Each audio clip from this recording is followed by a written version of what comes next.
जंगल के एक कोने में एक पुराना पीपल का पेड़ था, लंबा, शानदार और हजारों परिंदों का घर। उस पेड़ पर एक छोटी सी चिड़िया रहती थी। दिन की रोशनी उसके घोंसले से सबसे पहले दिखाई देती थी और शाम को वह सबसे पहला तारा वहीं से देखती थी। उसका घर छोटा था, लेकिन उस घर में सुकून था, प्यार था और हर रोज के गीत होते थे। उफ़, क्या बात है आज की सुबह की! ठंडी हवा, धूप की हल्की रोशनी और मेरा प्यारा घोंसला। ऐसा लगता है जैसे जिंदगी ने एक नई शुरुआत दी हो। मैं कितनी खुश हूँ इस पेड़ के साथ। ये मेरा घर है, मेरा आसमान, मेरी उड़ान। लेकिन कभी कभी जिंदगी एकदम से सब कुछ बदल देती है, बिना किसी चेतावनी के। उसी दिन दोपहर को कुछ आदमियों का एक झुंड जंगल में आया। उनके कंधों पर कुल्हाड़ियां लटकी हुई थीं। उनकी आंखों में फैसले का जज्बा था। उनकी बातें जंगल के जानवरों तक पहुंच रही थी और चिड़िया तक भी। यह पीपल का पेड़ बेकार की जगह ले रहा है। यहाँ से सड़क गुजरनी चाहिए। ज्यादा देर न करो, काट दो इसे। लेकिन इस पेड़ में चिड़ियों के घोंसले हैं, कुछ अंडे भी दिख रहे हैं। गुस्से से चिड़ियों के घोंसलों से सड़क नहीं रुकती। काम शुरू करो। जब कुल्हाड़ी का पहला वार पेड़ पर पड़ा तो चिड़िया का दिल कांप गया।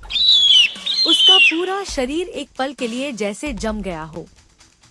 उसने जोर से पंख फैलाए और नीचे उड़ती हुई आदमियों के पास पहुंच गई। रुको, यह मेरा घर है। मैं यहाँ सालों से रहती हूँ। मेरे अंडे हैं ऊपर। अगर आपने यह पेड़ काटा तो मेरी जिंदगी बिखर जाएगी। कृपया मुझे कुछ समय दीजिए, मैं और जगह ढूंढ लूंगी। लेकिन इंसानों के कान बंद थे। कुल्हाड़ियां चलती रहीं, पेड़ हिलता रहा। चिड़िया हवा में घूम घूम कर चीखती रही, लेकिन किसी ने नहीं सुना। आखिर एक जोर की आवाज के साथ पीपल का पेड़ जमीन पर गिर गया। पेड़ के गिरते ही उसका घोंसला बिखर गया। कुछ अंडे टूट गए, कुछ पेड़ के पत्तों में कहीं खो गए। चिड़िया जमीन पर आई, टूटे हुए अंडों को देखा और बस एक ही आवाज उसके अंदर से निकली। मैं हर रोज इस पेड़ को सजाती थी, अपने पंखों से, अपने प्यार से। मेरे बच्चों के लिए यह घर था सपनों का।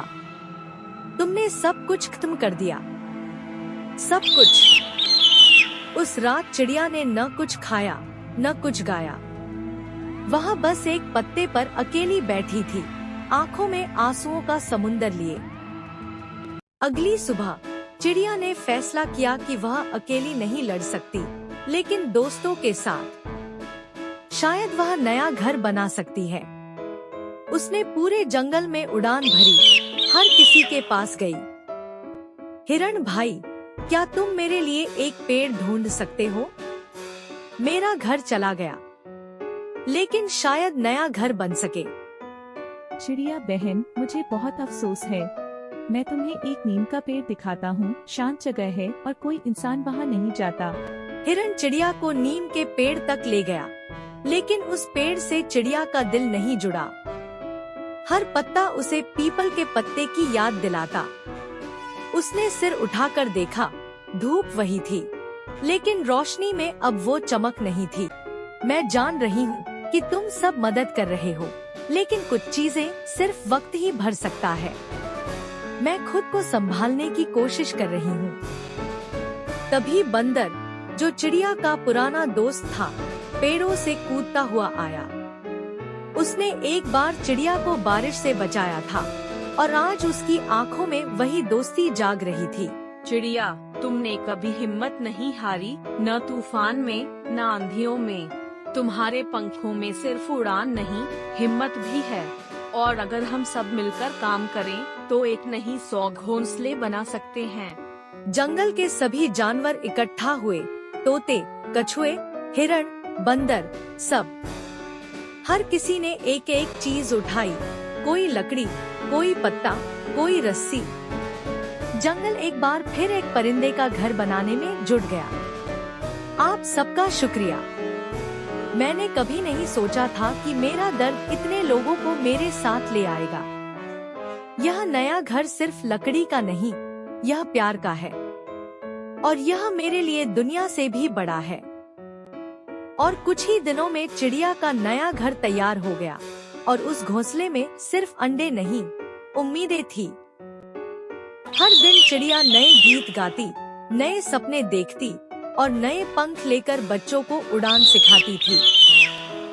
मैं गिर गई थी, लेकिन दोस्तों ने मुझे संभाल लिया। आज जो मैं हूँ, वो सिर्फ मेरे पंखों की वजह से नहीं, बल्कि उन दोस्तों की वजह से है जो मेरे साथ उड़े जब मैं टूट गई थी।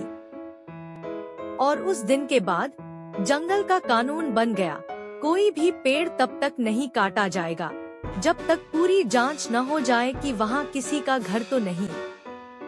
हमने सीख लिया है, पेड़ सिर्फ लकड़ी नहीं होता, वो किसी की दुनिया होता है। एक छोटी सी चिड़िया ने पूरे जंगल को इंसानियत, दोस्ती और नई सोच सिखा दी, और जंगल में फिर कभी कोई चिड़िया बेघर नहीं हुई। अगर वीडियो अच्छी लगी हो तो वीडियो को लाइक करें और ऐसी ही दिलचस्प कहानियाँ देखने के लिए चैनल को सब्सक्राइब करें। शुक्रिया।